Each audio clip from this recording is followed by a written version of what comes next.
Belezinha, então boa noite. Boa noite, então, pessoal, né? Sejam bem-vindos aí. Na semana passada, né, acredito que a gente já tenha feito uma introdução geral, né, uma introdução relativamente assim ampla até, né, falando a respeito da história e da história da igreja. E a minha intenção na semana passada foi mais de mostrar um pouquinho como que é fácil, né, no campo da história, haver vários tipos de manipulação. Aliás, nas matérias de humanas, né, na história, na sociologia, na filosofia, qualquer distorção ela é muito fácil, né, de ser feita, justamente porque se você apresentar um determinado acontecimento, um determinado fato sob uma ótica apenas, fatalmente você vai conduzir a pessoa a uma conclusão que você quer, né? Nas matérias de biológicas, de exatas, né? Isso já não é tão fácil de se fazer, mas em humanas é relativamente fácil. E a gente costuma aprender história da igreja, sobretudo, né? Especialmente no nosso tempo de escola, a partir de recortes, né? Então, o tempo que a gente dispõe na escola, inclusive, para explicar, ele é muito curto. Então, necessariamente, acaba havendo ali um recorte, né? Então, você pega um menino, uma menina de 7º ano, 8º ano, e ele vai ter umas 3 aulas ali para explicar o que foi a Revolução Protestante. Quer dizer, a Revolução Protestante é uma das primeiras grandes revoluções modernas. A Revolução Protestante ela é a mãe da Revolução Iluminista, né? E ela é a avó da Revolução Ateia do século XIX e ela é a bisavó dos grandes conflitos políticos e a negação de Deus e da dignidade humana do século XX. Então, quer dizer, é uma revolução que ela provocou várias outras revoluções. Como que em 3 aulas, né, de 50 minutos, você vai conseguir abordar o alcance completo da Revolução Protestante? Você não consegue, né? Então, geralmente, o que um menino, uma menina vai aprender? Ele vai aprender um recorte. Então, é mais fácil, às vezes não é nem por maldade, né? Mas é mais fácil para um professor, por exemplo, dizer o seguinte: olha, a Igreja Católica ela vem de indulgência e o Martim Lutero veio, combateu isso, veio a Revolução Protestante querendo retornar ao cristianismo primitivo. Ponto final. Você resolveu o problema. Ou você vai falar da Inquisição, né, você resume a coisa dizendo, olha, a Inquisição ela foi um tribunal da Igreja Católica que tinha muito poder político para eliminar opositores ideológicos, né? Ponto final. Aparentemente, você resolveu o problema, mas na prática, você criou, né, na verdade, um problema maior. Então, esses exemplos aqui eu estou dando só para falar a respeito daquilo que a gente sabe, em geral, da história da Igreja, que, em geral, o que nós sabemos são distorções daquilo que é a realidade. Agora, qual que é o problema, né, para se estudar a história da Igreja? O problema é que, para você reconstruir isso, leva um tempo terrível. Então, por isso que é muito fácil acusar a história da Igreja, né, de erros, e é muito difícil reconstruir essa história da Igreja mostrando a verdade, né? Porque mostrar a verdade dá mais trabalho, né? E apontar um erro ou fazer uma acusação gratuita é muito mais fácil, né? Essas acusações acerca da história da Igreja, inclusive, né, elas são uma invenção recente, né? São 2 grupos de pessoas que se preocuparam bastante em fazer isso com a história da Igreja, que são os calvinistas, né, o João Calvino. Ele falava o seguinte, né, se você quer confundir um católico, você tem que fazer uma tempestade de questionamentos. E o Calvino ele fazia isso até como uma desonestidade consciente, porque o Calvino dizia, se você fizer um monte de perguntas para o católico a respeito da história da igreja, a respeito da fé, a respeito da teologia, ele não vai saber responder. E aí ele vai presumir que ele está falando com alguém que sabe. Ou seja, você, né, protestante, não sabe o que está perguntando, e aí você faz aquela chuva de perguntas para um católico, ele presume que o interlocutor sabe mais do que ele, e ele fica quieto. É uma maneira hábil, segundo Calvino, de você converter católicos com pouco conhecimento, né, da sua própria fé. Essa era uma tática que eles usavam lá no século XVI, no século XVII. Em algum sentido, eles usam até hoje, né? Então, os primeiros grandes inimigos aí da história da igreja foram os calvinistas.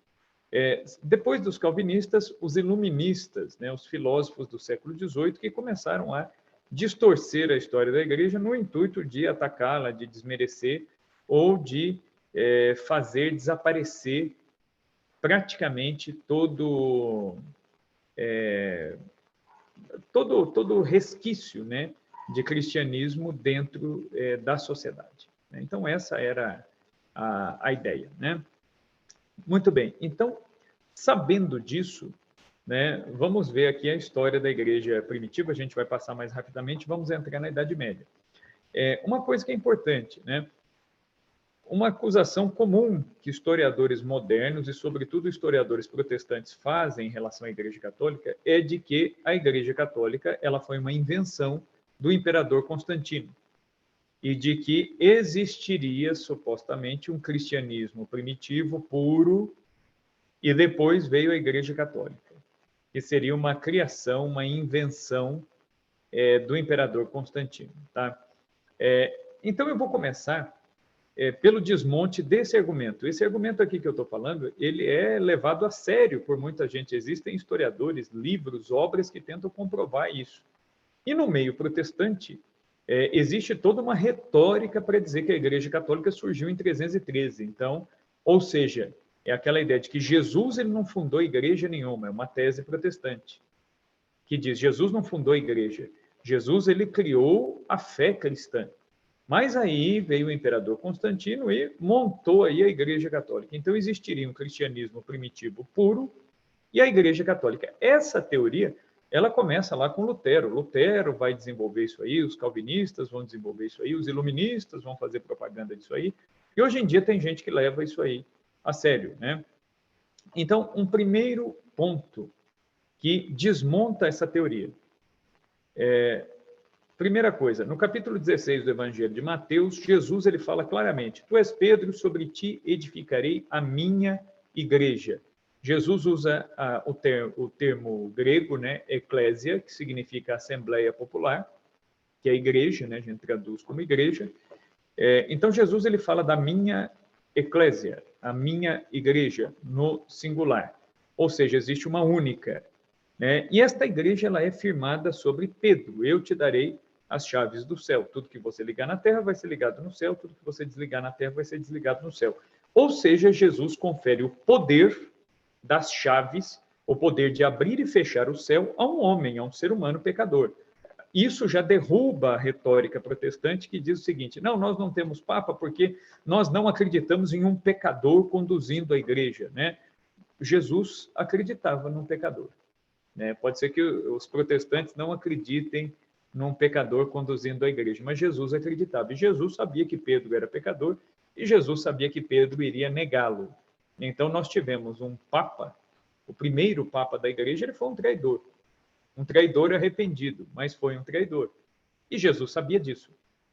E, embora soubesse da fraqueza de Pedro, né, Jesus apostou nele. Então, Jesus ele confia um poder divino em mãos humanas.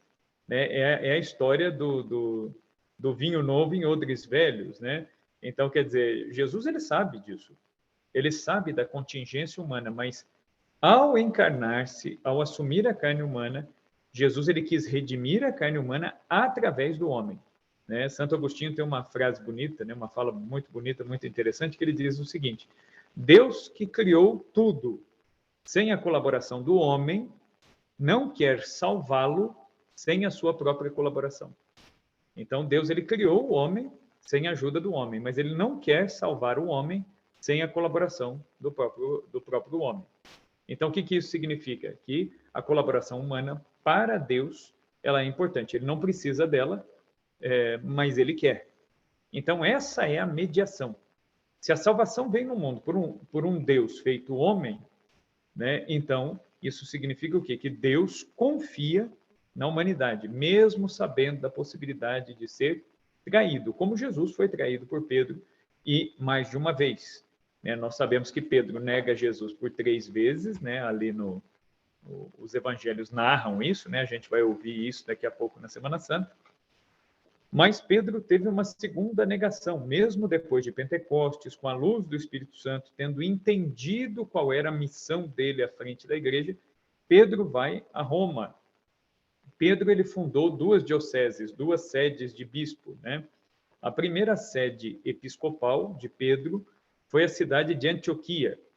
A cidade de Antioquia foi o primeiro lugar onde os seguidores de Jesus receberam o nome de cristãos. O título de cristãos vem de Antioquia, né? Porque o termo Christos, né, do grego, significa o Messias, o Salvador. Então, os antioquianos diziam, esses aqui são seguidores de Christos, o Salvador. Então, eles são cristãos. Eles são outros cristos, né? Isso é o que significa o termo cristão, né? Você é um outro Cristo. Você encarna de tal modo a vida do fundador da sua religião que você é um outro Cristo. Você tem Cristo como modelo e imita Cristo. Os antioquianos, eles eram pagãos, né? E eles entenderam direitinho o que é ser cristão. Ser cristão é isso, é imitar a Cristo. Cristo, ele se encarnou para quê? Para nos dar exemplo, para ensinar como fazer. Por que Jesus teve amigos? Para nos ensinar a como conduzir a amizade. Jesus chorou quando Lázaro morreu. Por que isso? Para nos ensinar o que é ser amigo de verdade. Jesus foi a uma festa de casamento para nos ensinar que o divertimento ele é lícito, né? Que o casamento é algo querido e abençoado por Deus. Jesus ele trabalhou para nos mostrar que o trabalho ele realmente dignifica o homem. Jesus ele fez tudo o que qualquer ser humano fez, né? Menos o pecado. Para quê? Né? Para ensinar o homem qual é o caminho. Né? O Papa João Paulo II ele dizia que Cristo se fez homem para ensinar o homem a ser homem. Né? É interessante isso. Então, Jesus ele se encarna para ensinar o homem a ser homem. Por quê? Porque o pecado ele desconfigura o ser humano. O pecado ele desconfigurou o projeto inicial de Deus. Mas Cristo, ao se encarnar, ele reconfigura. Por quê? Porque ele é o modelo de ser humano. Né? E em que consiste o cristianismo? Na imitação de Cristo. Né? Tem até aquela obra clássica, né, de espiritualidade chamada Imitação de Cristo, né? Escrita pelo Tomás de Kempis. Essa obra, né, Imitação de Cristo, o que ela faz? Ela pega todas as atitudes de Cristo no Evangelho e ela vai traduzindo em exercícios práticos para que os cristãos possam viver no dia a dia essa imitação, né, de Cristo. É isso que é ser cristão. Então, Pedro ele funda a igreja de Antioquia, depois ele sai de Antioquia, deixa um bispo ali no lugar dele e vai para Roma, que era a sede do império, onde, junto com Paulo, ele vai evangelizar ali a capital do império. É interessante que em Roma, antes de Pedro chegar, já tinha cristãos lá.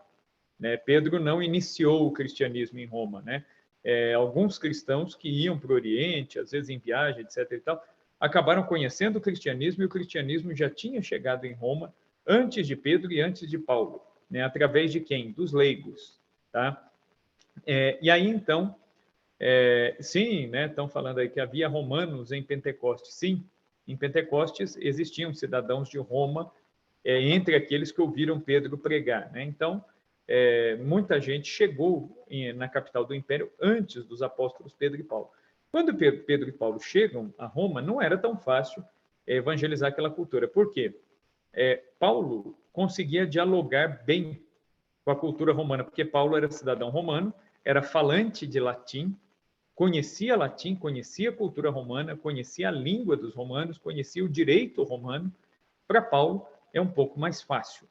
Para Pedro não era tão fácil, né? Pedro ele foi alfabetizado, a gente sabe disso pela tradição, né? Existe um livro muito antigo, né, de história da igreja, chamado História Eclesiástica, escrito por Eusébio de Cesareia. É um dos primeiros livros de história da igreja. E nesse livro, Eusébio de Cesareia, ele fala que o apóstolo Pedro foi alfabetizado já idoso, já velho. Pedro, provavelmente, quando ele chegou a Roma, ele ainda não sabia ler e escrever. Ele foi aprender a ler e a escrever quando ele chega a Roma. Então, vocês imaginem, Roma, que é uma cultura, uma das culturas mais elevadas na antiguidade. E o chefe da igreja, o chefe desta nova religião, ele é um sujeito que é analfabeto, ex-pescador, proveniente da Galileia, que era uma colônia do Império Romano. E ele era o líder dessa igreja. Então, vocês imaginam o preconceito, a dificuldade, como pregar o evangelho, como ter credibilidade diante disso. O que dava credibilidade a Pedro eram duas coisas, né? o poder da sua pregação. Pedro, ele tinha uma pregação muito viva, o testemunho de ter conhecido o ressuscitado, né? Então esse testemunho chamava muita atenção, e os milagres. Então, o que ajudou muito os apóstolos foram os milagres que acompanharam a pregação. Isso deu credibilidade à obra dos apóstolos. Por isso que os milagres públicos, eles foram muito frequentes na história da igreja, até a morte do último apóstolo. Por quê? Porque os milagres públicos, eles tinham a função de solidificar, de comprovar que aqueles homens falavam em nome de Deus. Então, o fato de haver milagres públicos, milagres em grande quantidade, milagres clamorosos, era justamente para solidificar essa pregação, entendeu? Então, depois da morte do último apóstolo, os milagres que nós chamamos de públicos, eles se tornaram mais escassos na história da igreja. Eles existem, mas eles são mais escassos. Por que eles são mais escassos? Porque agora a pregação do evangelho, ela se baseia no testemunho, na fé da igreja, na fé dos apóstolos. E os milagres já não são mais tão necessários. Eles ocorrem, mas eles não têm a mesma função que eles tinham lá no começo, lá na igreja primitiva, certo? Então, por exemplo, em Lourdes, é um dos lugares onde nós temos a notícia da maior quantidade de milagres, né, que ocorrem na Igreja Católica atualmente.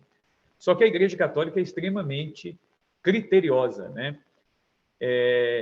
Das centenas de milhares de milagres, né? O que é um milagre? É uma cura, né? Ou é a realização de um fato que não tem explicação natural, de um fato que compreende a suspensão de uma lei da natureza, e de um fato que a ciência, o conhecimento humano, ele não alcança. Isso é um milagre.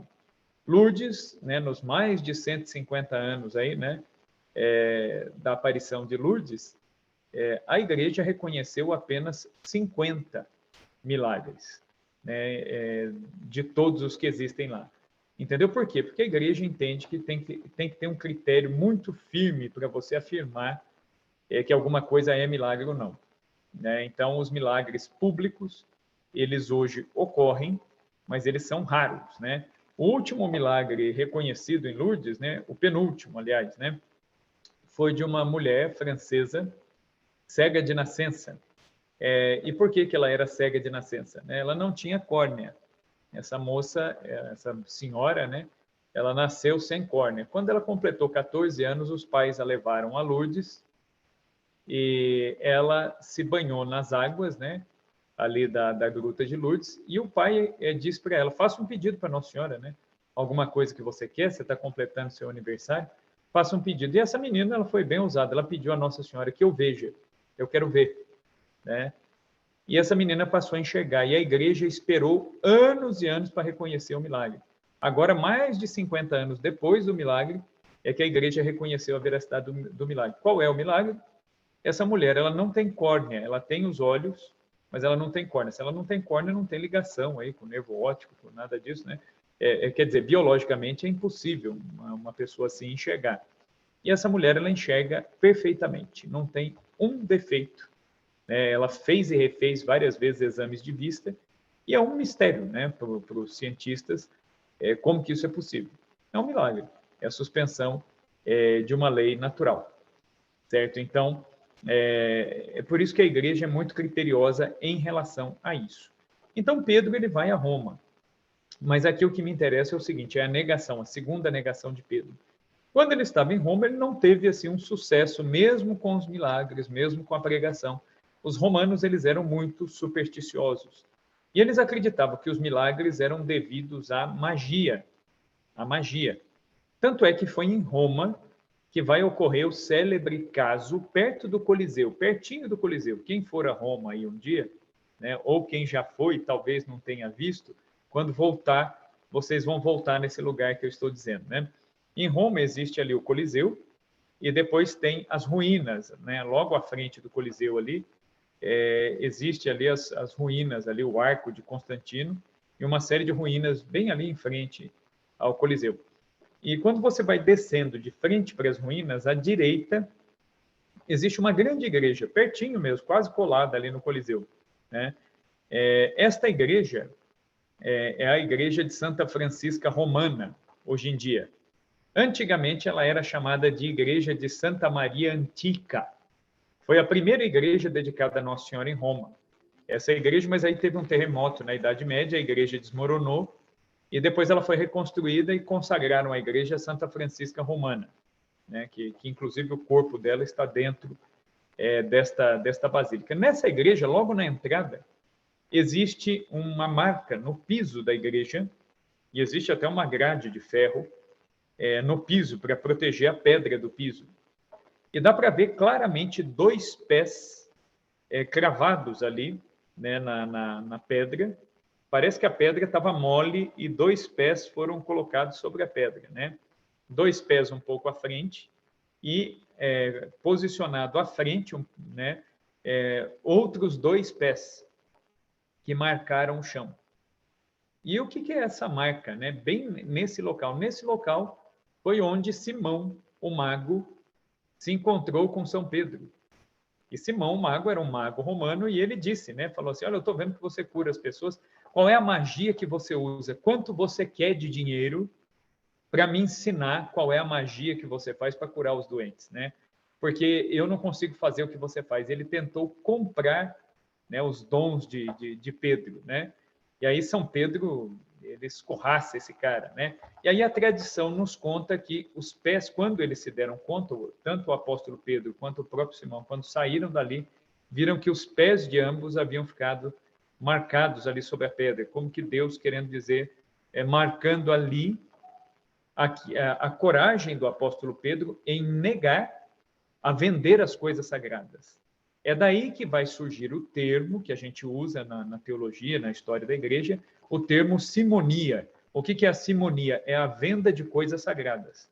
A venda de indulgência é simonia, a venda de cargos eclesiásticos é simonia, né? A venda de relíquias ou a venda de objetos sagrados. Veja bem, vender objetos sagrados, uma coisa é você ter uma loja de objetos religiosos. Outra coisa é você pegar uma imagem de uma igreja que tem um valor histórico, uma imagem já abençoada, que está ali destinada ao culto público, tirar aquilo e vender. Aí você está vendendo uma coisa sagrada. Então, tudo isso é o pecado de simonia, a venda de coisas sagradas. É uma referência ao Simão, o mago. Então, ali do lado do Coliseu tem essa marca, né?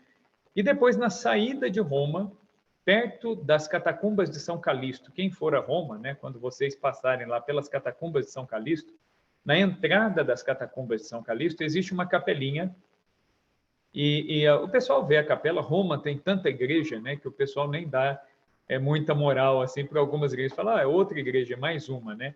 Na entrada da catacumba de São Calixto existe uma capelinha.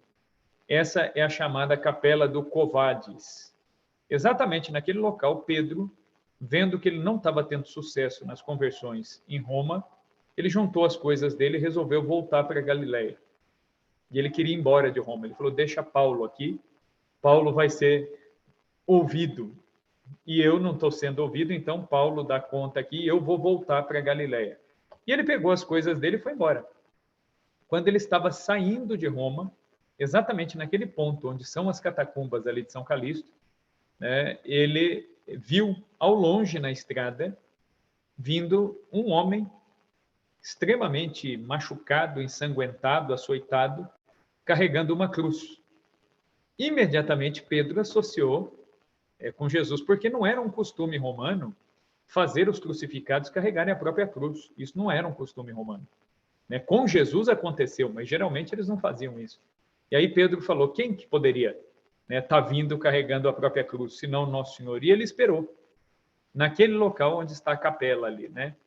E quando foi se aproximando, ele viu que era Jesus vindo em direção a ele. E ele se aproxima de Jesus, né? E é um terreno muito pedregoso ali naquela saída de Roma. Tem muitas placas de pedra no chão que os romanos colocavam essas placas ali. E Pedro, vendo que era Jesus, ele pergunta, né? Quo vadis Domini? Né? Onde vais, Senhor? É daí que vem o termo quo vadis, né? Quo vadis Domini? Onde vais, Senhor? E aí Jesus responde para ele, né? Ego iterum Romam crucifidi, né? Jesus falou: eu estou voltando para Roma para ser crucificado novamente. E Pedro entendeu, né, que a covardia dele iria crucificar Jesus novamente. Né? Se ele saísse de Roma e se negasse a anunciar o evangelho em Roma, ele estaria crucificando Nosso Senhor novamente. Então, naquele momento, naquele local ali onde ele se encontra com Cristo, ele toma a decisão de dar meia volta e voltar para Roma. E também vai acontecer o mesmo fenômeno. Quando ele se retira dali, ele nota que no chão ficaram marcados os pés, né, dele, né, naquele local. E aí os cristãos, já nos primeiros séculos, vão construir uma capela né, para guardar aí essa marca no chão, que é a Capela do Covades, é onde Jesus aparece a Pedro, né, na cidade de Roma. Né? É uma capela pequenininha, assim, né? Então, isso foi decisivo, fez com que Pedro retornasse e continuasse a sua obra ali. Então, a igreja ela começa uma difusão naquele momento, né? Então, pegando aí o histórico no slide, no ano 33 depois de Cristo, né? É o ano da morte de Jesus, né? Só que é um ano um pouco inexato, tá? Aqui eu vou fazer uma ressalva aqui para vocês. O nosso calendário, né? Vocês já devem ter ouvido falar isso, mas explicando aqui rapidamente. O nosso calendário ele tem um erro de 6 anos, alguns meses, alguns dias, algumas horas e alguns minutos. Né? Esse erro ele se deveu a quê? Aí sim, esse erro se deveu ao imperador Constantino. O Constantino ele mandou elaborar um calendário em que as festas cristãs substituíssem as festas pagãs. Então foi feito um cálculo para tentar chegar mais perto aí do ano em que Jesus nasceu. E quem fez esse cálculo, né, esse acerto, foi um padre romano que fez, e esse sujeito ele errou uma conta simples, ele errou uma regra de 3. Eu costumo brincar com os meus alunos na escola, quando eles falam, é só regra de 3. Eu falei, vocês têm que lembrar que com a regra de 3 fez um erro, um estrago danado no calendário, né? Então ele cometeu um erro bobo, assim, né, no cálculo do ano exato do nascimento de Jesus. Só que aí o que acontece?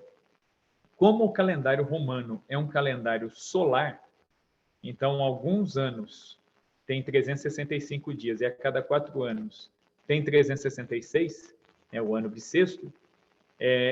Se você comete um erro na contagem do calendário, esse erro ele vai aumentando ao longo dos séculos.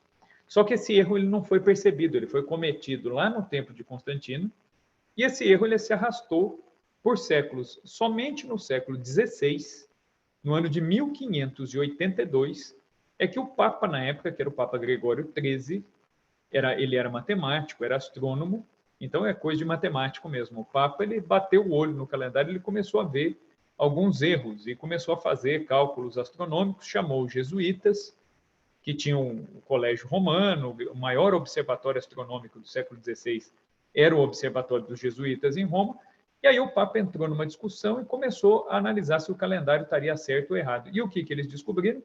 Que o calendário tinha um delay que em 1582 era um erro de alguns meses. Só que de alguns meses viraram anos. Em 1582, o erro já estava na casa dos 6 anos. E aí, o que o Papa fez? Ele fez um estudo para corrigir o calendário. Por quê? Eles já estavam em 1582. Não daria para pegar todos os documentos e voltar todos os documentos 6 anos. É inviável, impraticável um negócio desse.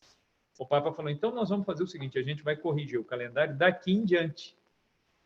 E para fazer isso, eles notaram que seria preciso suprimir alguns dias do calendário. Então, o Papa ele baixou um decreto, lembrando que naquela época, né, 1582, as monarquias, os estados ainda estavam unidos à igreja, então o Papa tinha esse poder de decretar.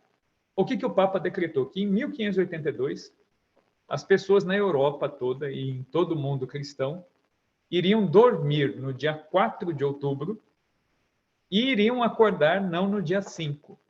Extraordinariamente, naquele ano, as pessoas dormiriam no dia 4 de outubro e acordariam no dia 15.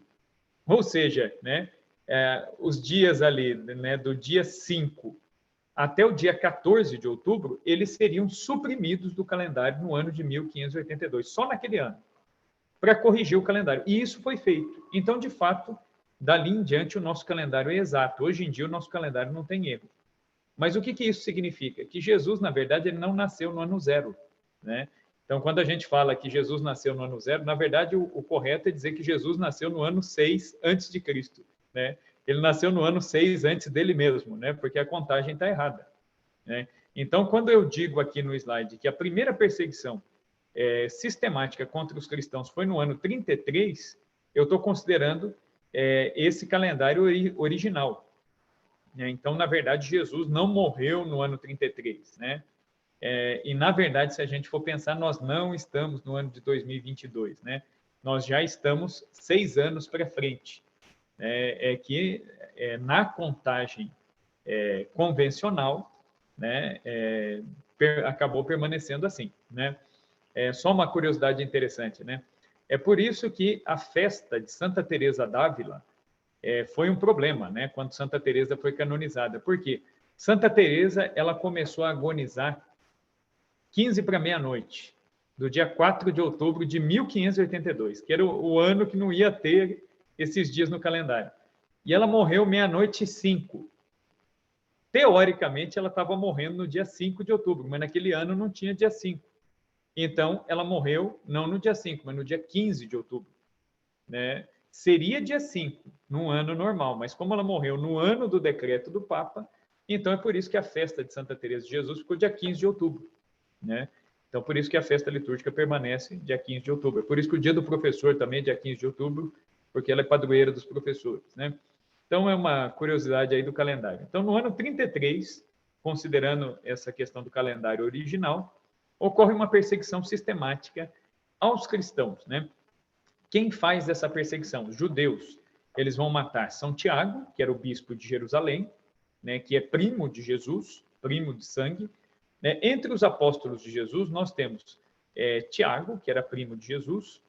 Nós temos o Simão Zelota, que era primo de Jesus também. E nós temos o Judas Tadeu, que era primo de Jesus. Esses são primos de sangue, são parentes de sangue de Jesus, tá? E são apóstolos, tá? São Judas Tadeu, por exemplo, né? Ele foi um santo que ele ficou esquecido, né? Ele é um santo apóstolo que ele ficou esquecido até a Idade Média, porque os cristãos eles tinham uma certa restrição em venerar Judas, né? Porque eles sempre confundiam com Judas Iscariotes. Tem 2 Judas, né? Apóstolos, o Iscariotes e o Tadeu. O Tadeu é primo de Jesus, né? É curioso que aí na Idade Média, Santa Brígida da Suécia, ela teve uma aparição, e aí Jesus falou para ela, né? Ela falou assim, as pessoas vêm me pedir muita coisa. Ela falou assim, teria um meio mais fácil de as pessoas serem atendidas, né? Aí Jesus falou para ela, tem, né? Basta que as pessoas rezem, invocando um santo que me agrada muito, porque ele foi um servo muito grande meu, mas que ninguém invoca pelo desconhecimento. Ela falou, e quem é? Aí Jesus falou, é São Judas Tadeu. É Judas Tadeu, o apóstolo, né? Que ninguém reza para ele, confundindo com Iscariotes. Daí em diante é que a devoção a São Judas Tadeu ela ganhou corpo, né? Porque até então ele quase não era venerado, embora fosse apóstolo, né? E não é o traidor, ele era confundido. Então a primeira perseguição vem com a morte de Tiago e depois com o apedrejamento de Estevão, né? Estevão foi o protomártir da igreja. O primeiro cristão morto em nome de Cristo foi Estevão, que foi apedrejado. No apedrejamento de Estevão, estava presente assistindo ao apedrejamento nada mais, nada menos do que Paulo, né, que depois viria a se tornar aí o último dos apóstolos, né? No ano seguinte, depois da morte de Estevão e de Tiago, se dá a conversão de São Paulo e as primeiras 4 viagens de São Paulo. Uma curiosidade interessante de São Paulo, né? Algumas curiosidades interessantes, né? A primeira, geralmente nos quadros e tudo mais, né, a gente vê São Paulo caindo do cavalo. Até nas pregações a gente ouve muitos padres falarem de São Paulo caindo do cavalo, né? Nos Atos dos Apóstolos não se fala de cavalo, fala que ele caiu, né? Então o cavalo foi a imaginação dos artistas aí que colocou na iconografia cristã, né? O Evangelho pode ser que ele estivesse de cavalo mesmo, né? Mas os Atos dos Apóstolos não narram se ele estava a pé ou se estava a cavalo, né? Só diz que ele caiu, viu Jesus. E é muito curioso o que Jesus diz para Paulo. Jesus pergunta para Paulo, Saulo, Saulo, por que me persegues. E aí Paulo questiona, ele fala, mas quando que eu te persegui? E aí Jesus fala, quando você perseguiu aqueles que são meus. Ou seja, a igreja, que somos nós, ela é o corpo místico de Cristo, então perseguir a igreja é perseguir Cristo. É o grande erro que o Lutero caiu e que o protestantismo caiu, ao atacar o Papa, ao atacar os bispos, ao atacar a igreja, achando que estavam fazendo um grande bem. Ah, mas nós estamos reformando a igreja. E aí o que Jesus diz para Paulo? Porque me persegues. Perseguir a igreja é perseguir Cristo. Por quê? Porque a igreja é o corpo místico de Cristo. E querer reformar a igreja cortando a cabeça, que é o Papa, né? Cortando o líder da igreja, você está mutilando o corpo místico de Cristo. E aí aquilo que Jesus disse para Paulo, porque me persegue? Se você está matando cristãos, você está me atacando. Né? Então, é muito interessante isso. Outra coisa interessante na vida de Paulo. Paulo se converteu, Jesus manda Paulo ir até Ananias, ele é batizado, ele se converte e depois Paulo vai falar com quem? Ele vai se apresentar em Jerusalém a Pedro. Isso já demonstra o quê? O primado de Pedro. Pedro é o Papa, ele é o chefe. Por que Paulo se apresenta a Pedro? Jesus, quando ressuscita, quem entra primeiro no túmulo? É Pedro. Nas listas dos apóstolos, quem é nomeado primeiro? É Pedro. Então, essas são as comprovações bíblicas de que já existia uma noção de primado de Pedro. Pedro é o primeiro, Pedro é o Papa, Pedro é o chefe. Paulo vai se mostrar a Pedro. E Paulo não pregou enquanto ele não recebeu permissão para isso. Isso é muito curioso, né? Porque Paulo ele se converteu e ele demorou 13 anos para começar a pregar. 13 anos, né, para começar a pregar. Hoje em dia o pessoal se converte aí, daqui a pouquinho já tem um perfil no Instagram aí, já dando testemunho, pregando, ensinando os outros aí, né? Talvez a gente tenha que aprender, né? Não que isso seja ruim, isso é bom, mas a gente tem que ser prudente ao ensinar os outros, né? Primeiro, nós temos de nos formar para depois poder ensinar, né? Paulo fez isso.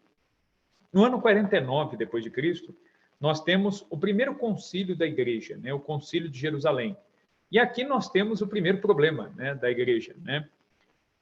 A igreja ela teve, ao todo, né, até hoje, aí nós tivemos 36 concílios. O concílio de Jerusalém foi o primeiro. Né? Então, o que nós temos de problema ali? Duas facções, duas correntes dentro da igreja primitiva. A primeira corrente era a corrente dos chamados judaizantes. Mais da metade dos apóstolos, inclusive Pedro, que era o Papa, defendia a tese de que, para ser cristão, as leis judaicas deveriam ser cumpridas, principalmente a lei da circuncisão. Os judeus, né, vocês sabem que pela lei mosaica, né, quando nasce um menino judeuzinho, ele tem 8 dias para se apresentar na sinagoga. Né? E aí, na sinagoga, o rabino faz o que? Ele corta o prepúcio, né, a pele que recobre a glande, né, a cabeça do pênis do menino, como um sinal da aliança com Deus. Então, é a circuncisão. Então, tinha um partido dentro da Igreja Católica que defendia que essa prática deveria ser mantida, porque é uma prática do Antigo Testamento que deveria ser mantida. E existia um novo partido, que era o chamado Partido Helenista, que era encabeçado por Paulo, que era um partido onde cristãos de origem pagã defendiam a ideia de que a circuncisão era algo da antiga aliança e que Jesus, ao criar o batismo como sacramento, o batismo ele já faz aliança com Deus, então não é necessária a circuncisão. A circuncisão é um traço lá da antiga aliança. Na nova aliança basta o batismo para que a pessoa receba a graça de Deus, a filiação divina, etc. e tal. Só que o partido de Paulo era o partido menor e o mais fraco. O partido de Pedro era o maior e o mais forte. E essa controvérsia, ela começou a gerar divisão. Então, quem era cristão e defendia a visão judaizante, o que eles faziam? Eles ficavam esfregando na cara dos outros e dizendo, olha, né, vocês não são cristãos de verdade, né? Vocês não estão fazendo as coisas como deveriam, tal, né? E os outros diziam, não, mas nós somos batizados, só o batismo basta. E isso começou a gerar divisão. E muitos pagãos que não entendiam, por exemplo, um cara que é grego, um cara que é romano, um cara que é persa, para ele a circuncisão não faz sentido nenhum. Ele fala, pô, mas por que cortar uma pele no pênis vai ser um sinal de aliança com Deus, pô, não faz sentido isso. Para o judeu tinha toda uma história, né? Tinha todo um porquê. Mas para um pagão isso não faz o menor sentido. Então, Paulo defendia isso. Isso começou a criar muitas divisões. Então, os apóstolos vão até Jerusalém, e em Jerusalém, em torno de Pedro, eles propõem a discussão, né? Então, aí é proposta a discussão. Aí, muito bem, essa discussão, como que ela vai se dar? Os apóstolos, eles rezaram, e cada um dos grupos apresentou as suas razões. Então, Pedro colocou ali as suas razões, Paulo colocou as suas razões, os outros puderam falar, e aí o que eles fizeram novamente? Rezaram novamente, e aí é interessante, né? O que Pedro faz? Ele invoca o Espírito Santo, e os Atos dos Apóstolos deixam isso muito claro. O Espírito Santo é quem governa a igreja. O Papa, né, que na época não tinha o nome de Papa, né, era o chefe dos apóstolos, o bispo de Roma, né? Então, ele preside ali aquela reunião, mas o próprio Pedro ele vai dizer, o Espírito Santo é que vai nos dizer o que fazer. Eles rezam, e é muito curioso, que aí Pedro, depois de rezar, ele toma a palavra, e pela primeira vez na história, ele vai usar algo que os papas usam até hoje, né? Nós já estamos no 266º Papa, e até hoje a igreja usa isso, que é o quê? O plural majestático. O plural majestático é uma figura de linguagem, né? Que Pedro vai usar pela primeira vez aqui no Concílio de Jerusalém, quando ele diz assim, nós. Quem são esse nós? Pedro, enquanto chefe, e o Espírito Santo. Então, nós dois, né? O Papa e o Espírito Santo. Nós proclamamos, declaramos e definimos que a circuncisão ela não é necessária. Olha que interessante. Então, a visão que era minoria no concílio, ela triunfou. A visão de que realmente a circuncisão era algo da antiga aliança e que deveria ser abandonado e bastava o batismo. Então, a teoria dos helenistas, que era uma teoria mais aberta aos pagãos, ela foi admitida, né? E assim foi resolvida a questão do Concílio de Jerusalém. Isso mostra que o Espírito Santo mesmo é quem governa a igreja, né? Não é à toa, né, que quando o Papa Leão X ele foi construir a Basílica de São Pedro, né, em Roma, ele e os sucessores dele tiveram uma preocupação de colocar na arquitetura da Basílica aquilo que é a Igreja Católica, né? É interessante que o Michelangelo que projetou a Basílica de São Pedro, a nova Basílica, existia uma Basílica antiga, né, que estava em ruínas no século XVI, e aí ela foi demolida e foi erguida essa Basílica que a gente conhece hoje. E aí, quando o Papa encomendou Michelangelo uma planta, ele disse assim, eu quero que você desenhe, que você expresse na pedra e nas obras de arte aquilo que é a Igreja Católica. E aí é curioso que o Michelangelo, né, como bom católico, ele teve uma inspiração muito feliz. O que ele fez? Ele coloca no centro da Basílica de São Pedro a cátedra, né, lá no alto do altar existe uma cadeira vazia, que é a cadeira de São Pedro, né, que significa o quê? Que independentemente de quem seja o Papa, acima da cadeira de Pedro, quem está? O Espírito Santo. É por isso que tem o vitral do Espírito Santo, né, no alto da cátedra, né, da Basílica de São Pedro, em Roma. E é curioso, né, também quem já foi a Roma e não prestou atenção nisso, quando forem de novo, vocês prestem atenção. Se você olhar, lá no alto, né, tem o vitral do Espírito Santo, e nas paredes existem as imagens dos santos fundadores de congregações. São os santos que colocaram em prática a obra missionária da igreja, né? Então tem lá São Francisco, São Domingos, Santo Afonso, São João Bosco, né, os santos fundadores de ordens religiosas. E as roupas de todos os santos fundadores, elas são agitadas por um vento numa única direção. Se você olhar as roupas, é como se fosse um vento soprando do altar para a porta central da Basílica, soprando de dentro para fora. Por que o Michelangelo concebeu esse movimento nas vestes dos santos? Porque o Espírito Santo ele sopra onde quer. E o Espírito Santo ele sopra sobre os fundadores para colocá-los na rua. Não é para mantê-los fechados na igreja, mas para evangelizar o mundo. É por isso que as vestes elas estão como que num movimento ventando para a porta, para a rua, para a porta da Basílica de São Pedro, para abraçar o mundo. Né? Não à toa que o Bernini colocou a colunata, né, na praça da Basílica de São Pedro, representando dois braços que abraçam a cristandade, E, ao mesmo tempo, a Basílica de São Pedro ela tem a forma de uma chave, né, em referência às chaves, né, que Jesus deu a Pedro, né, de ligar, o poder de ligar e desligar. Enfim, então isso mostra assim essa identidade católica muito bem definida já nos primeiros séculos. Então, aquele argumento lá, o Constantino fundou a Igreja Católica, tá, mas como explicar que antes do Constantino já haviam existido 29 papas? Então, você desmonta esse argumento protestante com esse argumento histórico. Quer dizer, de Pedro até o Papa Silvestre, da época do Constantino, eram 29 papas já, numa sucessão histórica ininterrupta. Outra coisa muito importante, nas catacumbas de Roma, nós encontramos arte paleocristã com desenhos dos apóstolos Pedro e Paulo em grafites no mármore, nas tampas de túmulo, e também com imagens. Então, vejam vocês, aí os protestantes vão falar, mas as imagens não existiam.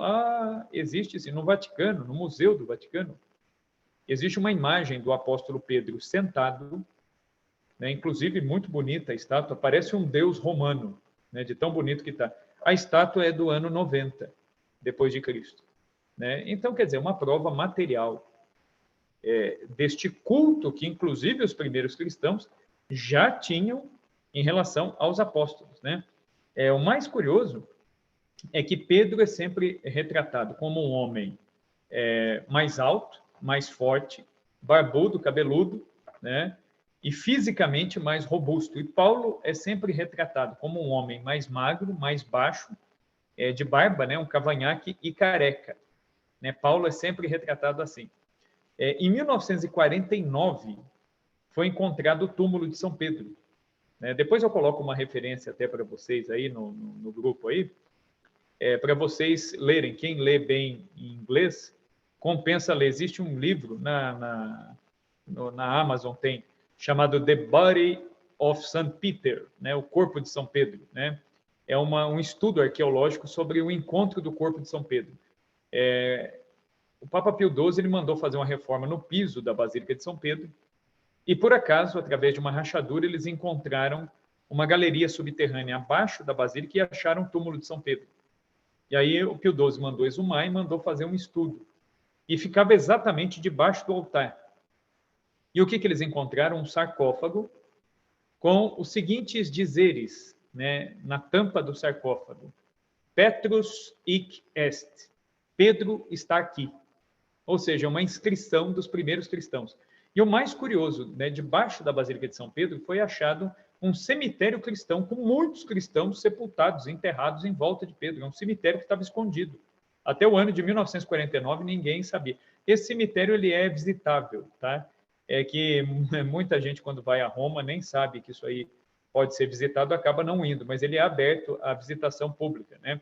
Só pode entrar de 10 em 10, mas dá para visitar esse cemitério. Aí a ossada de São Pedro foi retirada dali, colocada numa caixa de prata, e os legistas que fizeram o exame, o que eles perceberam? Era o corpo de um homem de mais ou menos 80 anos, alto e extremamente robusto, uma pessoa que trabalhava com serviço pesado. Puxa, bate exatamente, né? Quer dizer, Pedro, né? Pedro batia exatamente com as características dele. O DNA ainda revelou que era um judeu do século I, né? Aquela ossada. Então, tudo bate com Pedro. Em 2009, Bento XVI mandou fazer uma reforma na Basílica de São Paulo, fora dos muros em Roma. E debaixo do altar também eles desconfiaram que o túmulo de Paulo, que estava perdido também, pudesse estar ali, fizeram a escavação e acharam o túmulo de Paulo. Eu tive em Roma em 2014 e eu vi lá que eles deixaram, inclusive, o buraco da escavação para achar o túmulo de Paulo, eles deixaram aberto. O buraco, colocaram um vidro para a gente ver a profundidade em que o sarcófago estava.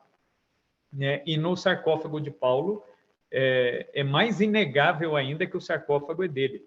É um sarcófago de pedra com uma inscrição dizendo o seguinte, Paulus Apostolus. Né? Quer dizer, mais claro do que isso, impossível. Né? E aí a ossada que foi encontrada nesse sarcófago é a ossada de um judeu do século I, magro, baixo e calvo. Né? Pelos exames dos legistas, dá para ver que ele era careca. Ou seja, as descrições físicas de Pedro e Paulo nas catacumbas de Roma, elas batem exatamente com as ossadas que existem lá. Então, quer dizer, isso prova o quê? A presença da Igreja Católica, prova que já existia um culto aos santos mártires e aos santos apóstolos, né? Depois nós temos também, entre os anos 54 e 67 depois de Cristo, a escrita das cartas de Paulo. São 13 cartas, né? A carta, o escrito mais velho do Novo Testamento, perdão, é a carta de São Paulo aos Filipenses. Né? Ela foi escrita no ano 54. Depois, no ano 56, vem o segundo escrito mais velho do Novo Testamento, que é a carta de São Paulo aos Coríntios. Né? E depois vem as outras cartas paulinas aí, né? Então, até o ano 67. Por que até o ano 67? No ano 67, por ordem de Nero, Pedro e Paulo são martirizados.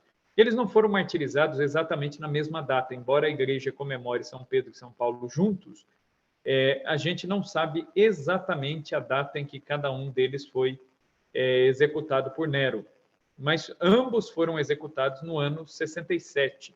Isso dá para a gente ter certeza, né? Certeza histórica, inclusive. Né? Existem documentos pagãos, fontes fora da Bíblia, que falam dessas execuções. Né?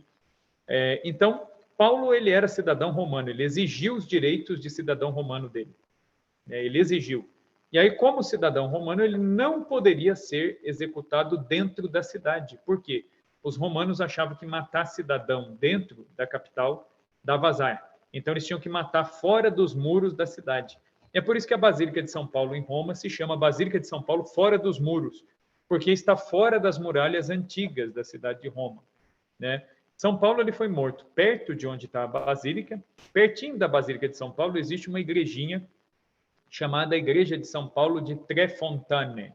O que é essa igreja da Tre Fontane? A cabeça de Paulo, quando ela foi colocada sobre o tronco e foi decepada com uma espada, por isso que o símbolo do nosso estado de São Paulo é a espada, né, que é uma referência ao martírio de São Paulo, e ao mesmo tempo é uma referência às cartas de Paulo, né, porque a palavra de Deus é uma espada de dois gumes, né? Ela pode servir para defender, mas ela pode servir para ferir também, né? E esse é o simbolismo da espada, né, na mão de São Paulo. Paulo ele foi decapitado e a cabeça dele bateu 3 vezes no chão. Ela quicou ali, bateu literalmente 3 vezes. Onde a cabeça de Paulo bateu, brotaram 3 fontes. E na igreja primitiva, os primeiros cristãos iam até essas fontes para recolher a água que brotou no lugar onde a cabeça de Paulo caiu, e as pessoas eram curadas de doenças variadas. Depois, com a liberdade que o imperador Constantino deu ao cristianismo, eles construíram a igreja de Tre Fontane, perto da Basílica de São Paulo, e tem lá a fonte até hoje, né, com água potável, que sai desse lugar onde a cabeça de São Paulo caiu. E é interessante que os relatos de cura e tudo mais, eles continuam até hoje. E aí Paulo foi sepultado num cemitério fora da cidade de Roma, onde depois, na época do imperador Constantino, foi erguida uma basílica em cima do túmulo de Paulo, que é a Basílica de São Paulo, fora dos muros. Né? Pedro, ele não era cidadão romano, então Pedro foi executado dentro de Roma. Pedro ficou preso no cárcere Mamertino, a prisão Mamertina, que era perto do Coliseu. Existe lá a igreja onde São Pedro ficou preso, em Roma, dá para visitar. Inclusive, as correntes que prenderam São Pedro, elas existem lá, que é a chamada, né, Igreja de San Pietro in Vincoli, né, a Igreja de São Pedro acorrentado. Né? É nessa igreja que está o túmulo do Papa Júlio II e a estátua do Michelangelo, né, a estátua de Moisés que o Michelangelo fez, está nessa igreja, né? A Igreja de San Pietro in Vincoli. São Pedro acorrentado. Debaixo dessa igreja era o cárcere de São Pedro. São Pedro ficou preso, São Pedro foi torturado e São Pedro foi executado onde? Na colina do Vaticano, onde ficava o Circo de Nero. O Circo de Nero era um circo parecido com o Coliseu, com uma diferença. O Coliseu ele é redondo, né? Ele tem uma forma circular. O Circo de Nero ele tinha uma forma ovalada. E o Circo de Nero ele tinha um obelisco, uma grande torre ali de pedra, que ficava no meio da arena, e é onde as brigas ali, né, as batalhas ali de gladiadores, as corridas de biga, tudo isso ocorria ali naquele local. E Pedro foi crucificado num espetáculo público, né? E os romanos, eles tinham muita superstição. Então eles acreditavam que se você morresse sendo amaldiçoado, né, por algum condenado à morte, isso traria azar para Roma. Então, o que os romanos tentavam fazer? Realizar pelo menos um último desejo dos condenados. E aí é quando eles perguntam para Pedro, né? O que você gostaria? Ele falou, eu gostaria de ser crucificado de cabeça para baixo, né? Porque eu não sou digno de morrer na mesma posição que o meu Senhor. E aí eles fizeram isso, eles viraram a cruz de ponta cabeça e crucificaram Pedro no circo de Nero, certo? Dentro ali daquele circo. Pedro morreu e foi sepultado perto do circo de Nero. Onde Pedro foi sepultado? Onde hoje está o Vaticano. A Basílica de São Pedro, ela foi construída exatamente em cima do túmulo de Pedro. Vários cristãos começaram a querer ser enterrados perto de Pedro. Esse cemitério cristão, isso explica por que tem tanta gente que quis ser enterrada ali nesse cemitério que está debaixo do Vaticano. É um cemitério subterrâneo, né? É uma necrópole cristã. E aí foi construída no século IV, no ano de 320, o imperador Constantino manda erguer a antiga basílica, que vai ficar em pé até o ano de 1500, depois ela vai ser demolida e vai dar lugar à basílica que nós conhecemos hoje. Onde era o circo de Nero? Do lado ali da Basílica de São Pedro, né? Alguns metros ali para frente. E aí, quando foi construída a Basílica de São Pedro, o que o imperador Constantino fez? Ele mandou arrancar o obelisco que ficava no meio do circo de Nero e trouxe esse obelisco para perto da Basílica de São Pedro. Então, aquele obelisco que existe hoje na Praça de São Pedro, né, que é aquele bloco de pedra gigantesco que está no meio da Praça do Vaticano, aquele obelisco assistiu ao martírio de São Pedro. Aquilo é uma relíquia, né? Tanto é que naquele obelisco está escrito uma série de coisas lá do Império Romano, isso não foi apagado, a única coisa que foi alterada naquele obelisco foi a base do obelisco. Isso é muito interessante o que a igreja fazia. A igreja ela não destruía o que era dos romanos. Aquele obelisco era a história dos feitos do governo de Nero. Olha que interessante. Nero que foi o assassino de Pedro e Paulo. No alto do obelisco foi colocada uma cruz. Dentro daquela cruz tem uma relíquia da cruz verdadeira de Cristo. Então, o obelisco ele é uma relíquia duplamente. Tem a relíquia da cruz de Cristo lá no alto. E esse obelisco presenciou a execução de Pedro. E na base do obelisco eles colocaram um mármore com a antiga oração do ritual do exorcismo, né, para a expulsão dos demônios, em 3 lados do obelisco. E no 4º lado eles colocaram uma inscrição, né? Cristo vive, Cristo reina, Cristo impera. Né, querendo dizer que acima de todo império, acima de todo governo humano, está o governo de Cristo, que reina sobre todas as coisas, que é o rei do universo. Né? Muito bem. Então, isso aqui, vamos seguir aqui o slide aqui. Então, rapidamente aí. Então, nós temos a morte aí de São Pedro e São Paulo em Roma, isso no ano 67. Depois nós teremos o martírio dos outros apóstolos, né? E nós temos alguns escritos dessa época, fora da Bíblia, fora dos Atos dos Apóstolos, a gente vai ver alguns escritos aqui de autores pagãos e de autores cristãos falando da igreja primitiva. Aqui tem um trechinho do Orígenes de Alexandria, né? Orígenes ele foi um advogado da igreja primitiva, né? Era leigo e só mais no fim da vida que ele fica padre.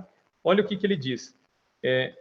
Deus preparou os povos e fez que o Império Romano dominasse o mundo inteiro, porque a existência de muitos reinos teria sido um obstáculo à propagação da doutrina de Deus sobre a terra. Ou seja, Deus colocou o Império Romano como meio para o evangelho se espalhar. Isso é verdade. Né? Foi muito mais fácil espalhar o evangelho no Império Romano, porque a língua era única, a cultura era única, foi mais fácil. Né? O evangelho virou um rastilho de pólvora. Para vocês terem uma ideia, Nero que mandou matar Pedro e Paulo, na família de Nero já existiam cristãos. O cristianismo ele já tinha se alastrado a um ponto que até dentro do palácio do imperador já tinha cristãos, escondidos, mas já tinha. Podemos seguir. Isso. A primeira grande heresia aí da igreja, né, foi o gnosticismo, né? O que o gnosticismo basicamente vai falar? Que a inteligência, a filosofia, né? Quando eu digo filosofia aqui, eu digo o quê? A capacidade de você explicar racionalmente qualquer coisa, né? No gnosticismo, a filosofia, ela substitui a revelação. Ou seja, existe uma racionalização dos mistérios da fé, uma gnose. O que é a gnose? É um conhecimento oculto, um conhecimento reservado a poucos. É você tentar racionalizar tudo e explicar tudo de maneira racional. Hoje em dia nós temos um pouco disso na igreja, temos, né? Essa heresia gnóstica que foi condenada lá no início do cristianismo, vira e volta, ela aparece de novo. Vocês já devem ter ouvido, por exemplo, homilias por aí, não na paróquia de vocês, que a paróquia de vocês é tranquila. Mas, às vezes, dependendo da paróquia onde você vai, você ouve aquelas explicações assim, Jesus, na verdade, não fez o milagre da multiplicação dos pães, né? Cada um tinha levado seu pão, e aí Jesus pregou e ensinou a partilha, e aí o grande milagre de Jesus, na verdade, foi a partilha, cada um repartiu a comida que tinha levado. Ou seja, você tenta diminuir o papel do milagre e explicar as coisas racionalmente, jogando fora a questão do milagre, a questão da ação de Deus. Ou você começa a ler o Evangelho numa ótica política, querendo entender Jesus como um revolucionário, como um revoltado contra o sistema daquela época, como alguém que criticava os poderosos. Aí você começa a racionalizar e a fazer o Evangelho dizer aquilo que ele não quer dizer, né? Então, essa heresia ela foi condenada pelo Papa Higino, Santo Higino, né? É um Papa santo aí dos primeiros séculos, que foi Papa entre os anos de 138 e 142 depois de Cristo, né? Só que essa heresia gnóstica, ela já existia na época de Paulo, apóstolo, né? Que ele chamava de vãs e enganosas filosofias, lá na carta aos Colossenses. Podemos seguir.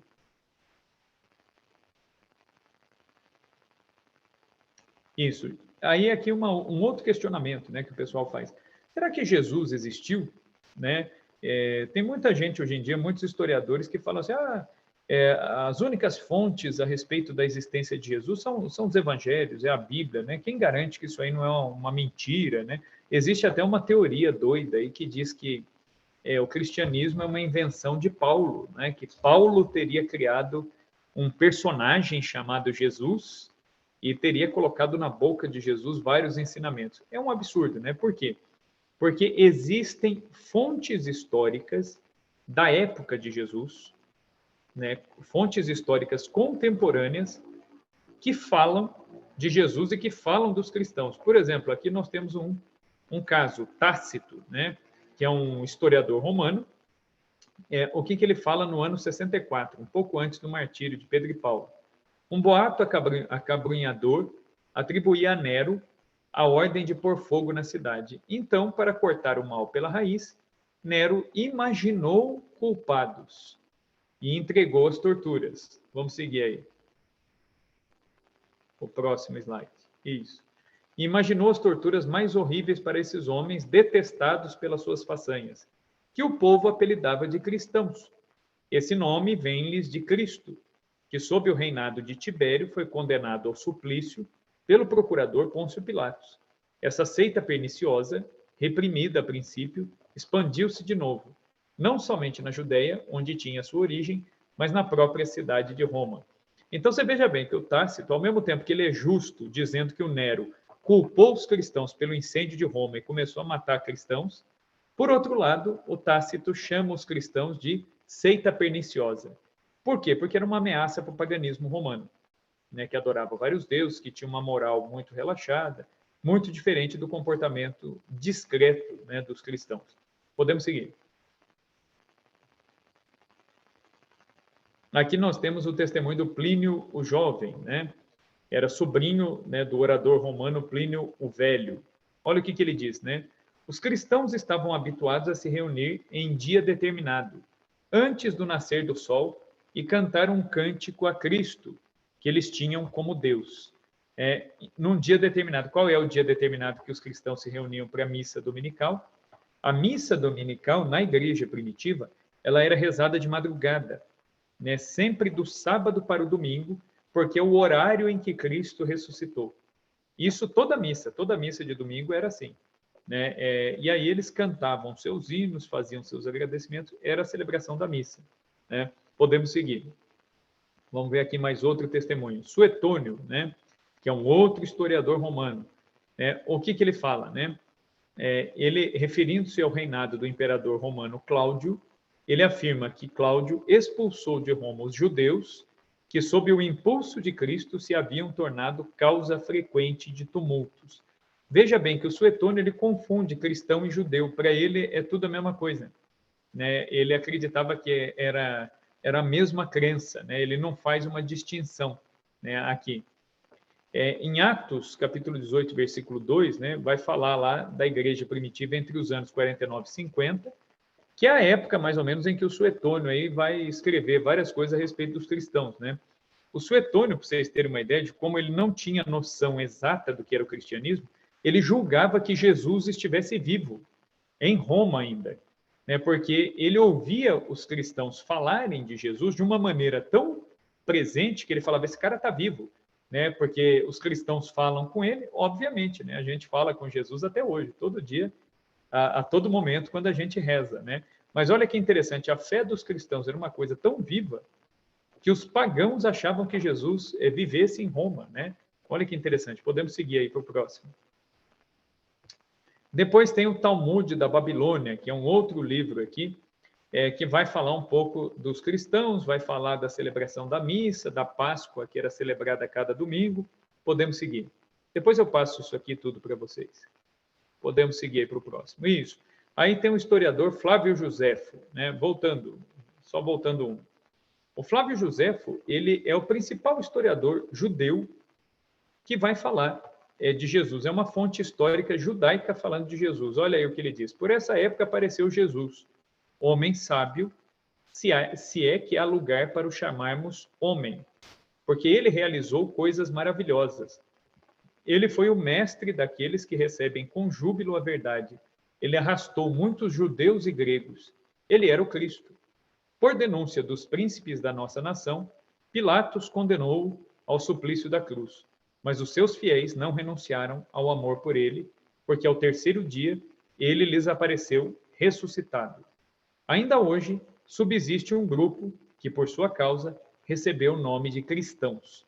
Isso aqui é um pagão, é um judeu, é um cara que não é cristão falando de Cristo, né? Então isso é muito interessante. E as fontes históricas que para nós cristãos têm mais peso são os evangelhos. Onde estão os textos originais? Existem fragmentos dos textos originais e a compilação, a cópia desses textos originais, ela sempre esteve na mão da Igreja Católica. Tá? Esse é um outro argumento para quem diz que a Igreja Católica não existia, ela foi inventada por Constantino, etc. e tal. Os textos originais, né? Os excertos, os pedaços do Evangelho e das cartas que existem originais até hoje, todos eles estão nas mãos da Igreja Católica. Podemos passar aí para o slide seguinte. Onde que estão? Está aqui, ó. Existem 5.236 manuscritos, cópias dos originais gregos do Novo Testamento, 81 papiros originais, 266 códices maiúsculos. O que é um códice maiúsculo? O códice maiúsculo é o documento original. 2.754 códices minúsculos, o códice minúsculo é cópia.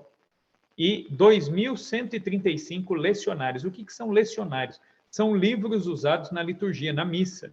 Olha que interessante, já existia lecionário para fazer as leituras na missa com leitura selecionada, já, né, que eles copiavam só aquilo que seria lido na missa, né? Os papiros mais antigos aqui, onde eles estão, né?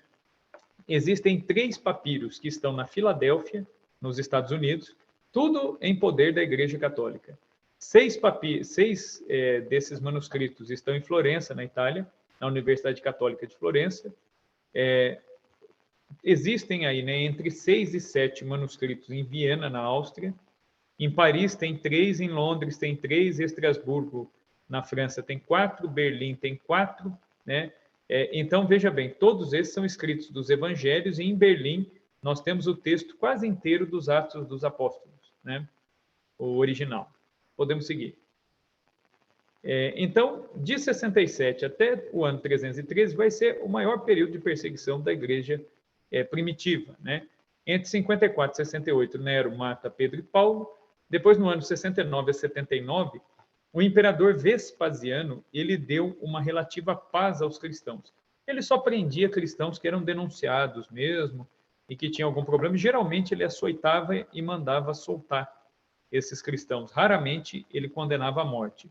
Do ano 79 ao ano 81, o imperador Tito manda destruir a cidade de Jerusalém, que era uma profecia de Jesus, que Jerusalém seria destruída. Então, Tito, ele destrói Jerusalém, só que também ele não persegue, assim, amplamente os cristãos. Aí, do ano 81 ao ano 96, aí sim vem a segunda grande perseguição aos cristãos no Império de Domiciano. Nessa época, São João, que era o único apóstolo que estava vivo ainda, ele foi exilado na ilha de Patmos, né? Conforme o próprio São João narra no Apocalipse. As visões de São João no Apocalipse ocorrem todas na ilha de Patmos. Por quê? No Império de Domiciano, São João ele foi preso e ele foi condenado à morte pelo imperador Domiciano, e existe essa ata, que é o chamado Martirológio Romano, né? Esse ano tem uma editora aqui brasileira que está publicando pela primeira vez, ela traduziu do latim, está publicando em português o Martirológio Romano, que é a lista, né, dos primeiros mártires da igreja. E nessa lista, escrita lá na igreja primitiva, conta-se a história de São João, que ele foi preso por ordem do imperador Domiciano, que mandou ferver um tacho de azeite e atirar o apóstolo São João dentro do tacho de azeite para fritar João Evangelista, né? Então, o que acontece? São João ele é atirado no tacho e não queima, né? E aí, imaginem os romanos, que eram extremamente supersticiosos, ao verem isso, imaginaram que isso era um tipo de feitiçaria, alguma coisa, e então, por ordem de Domiciano, São João foi exilado, mas ele falou assim: eu não quero que vocês relem um dedo nesse apóstolo, deixem ele morrer de causas naturais, né? E aí ele não foi martirizado mais, né? Mas ele foi atirado no azeite fervendo e não morreu.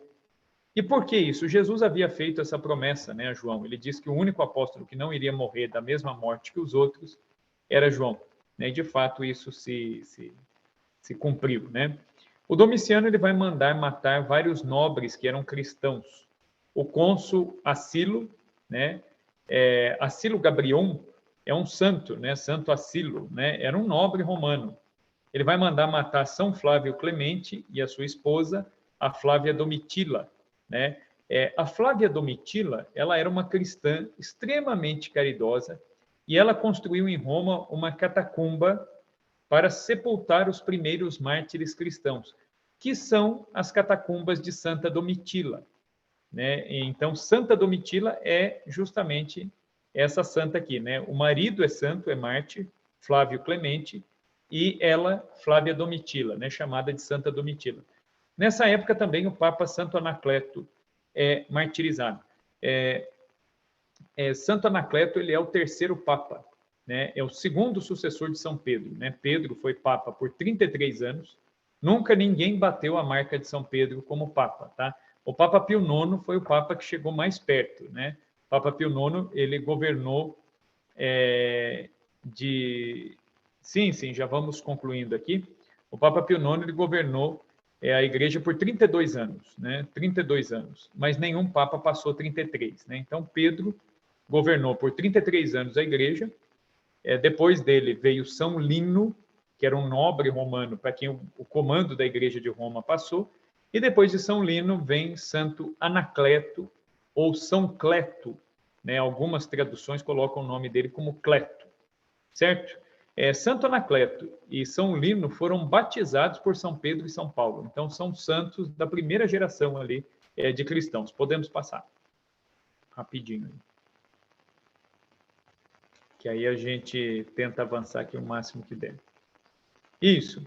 De 98 a 117, nós temos a perseguição de Trajano, que aí é quando é assassinado o Papa São Clemente. São Clemente Romano é um dos papas que mais escreveram na igreja primitiva. São Clemente Romano, ele conheceu São Pedro, ele conheceu São Paulo, e ele conheceu outros apóstolos vivos. E ele era o bispo de Roma. É muito curioso que na época de São Clemente, os cristãos da Ásia Menor tiveram uma briga lá, uma treta lá, a respeito dos ritos, do jeito de celebrar.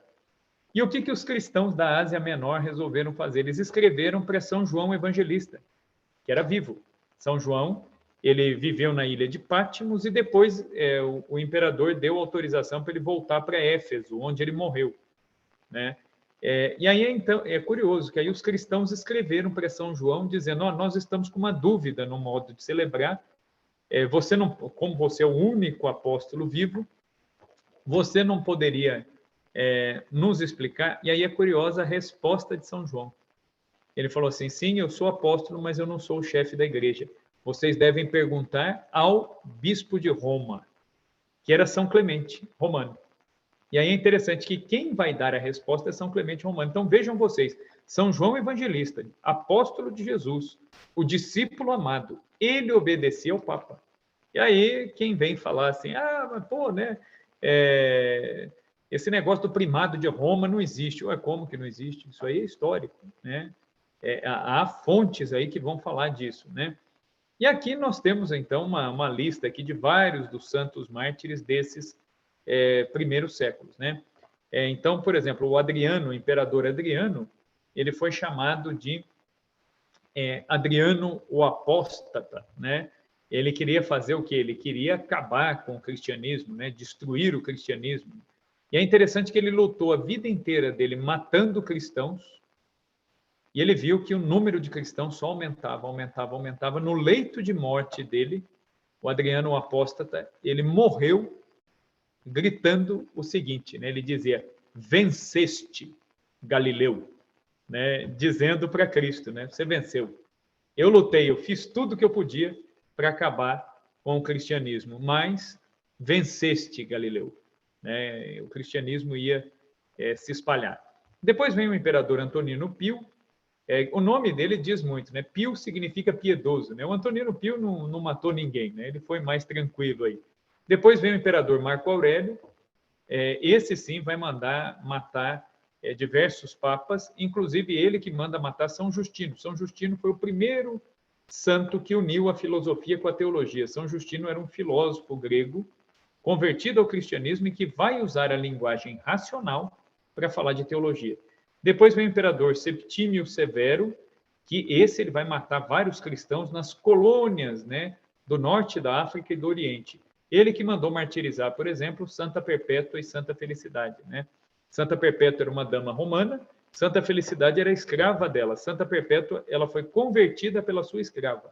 Ambas foram presas, ambas estavam grávidas, deram à luz aos seus filhos na prisão e depois foram atiradas aos leões, né? Nessa época morre São Clemente de Alexandria, São Vítor, São Zeferino. Podemos seguir. E aqui os outros mártires aqui. Nessa época aqui, no ano de 251 ao ano de 253, vem o imperador Décio. E o imperador Décio ele criou um mecanismo, né, naquela época, que era o chamado libelo. O que era o libelo? Quando você prendia um cristão, ao invés de você matar, executar um cristão, você fazia para esse cristão uma proposta. Se você adorar um deus pagão, né, pode ser qualquer um, basta queimar um pouquinho de incenso. Você recebe um documento, um libelo, que vai te dar a liberdade, né? Vai garantir que você não vai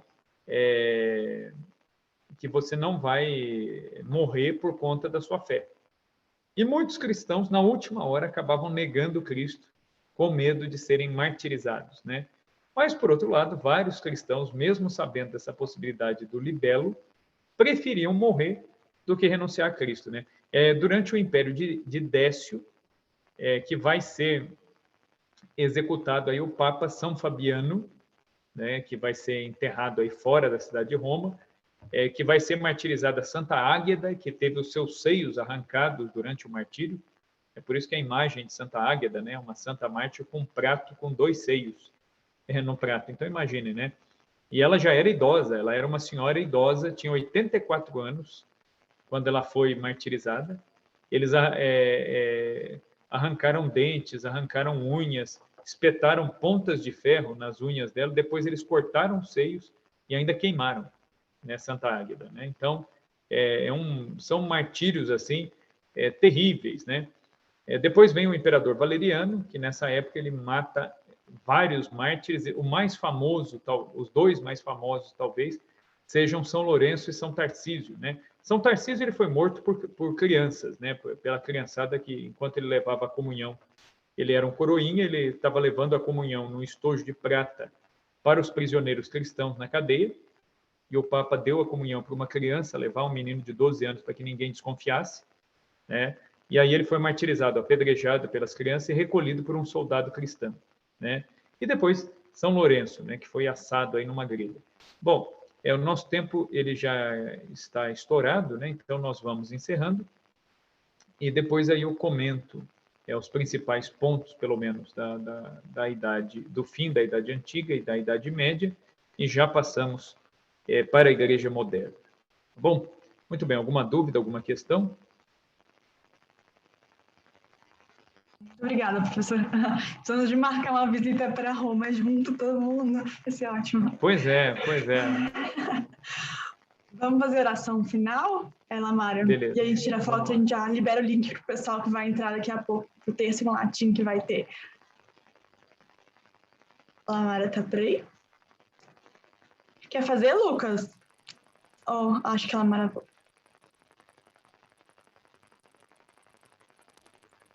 Eu posso fazer. Eu vou rezar um Pai Nosso para encerrar. Pai nosso que estais no céu, santificado seja o vosso nome, venha a nós o vosso reino, seja feita a vossa vontade, assim na terra como no céu. O pão nosso de cada dia nos dai hoje, perdoai-nos as nossas ofensas, assim como nós perdoamos a quem nos tem ofendido. E não nos deixeis cair em tentação, mas livrai-nos do mal. Amém. Em nome do Pai, do Filho e do Espírito Santo. Muito obrigado, professor. Foi ótimo. Muito obrigada. Beleza. Vamos tirar só foto, pessoal, que está com a câmera fechada, se puder.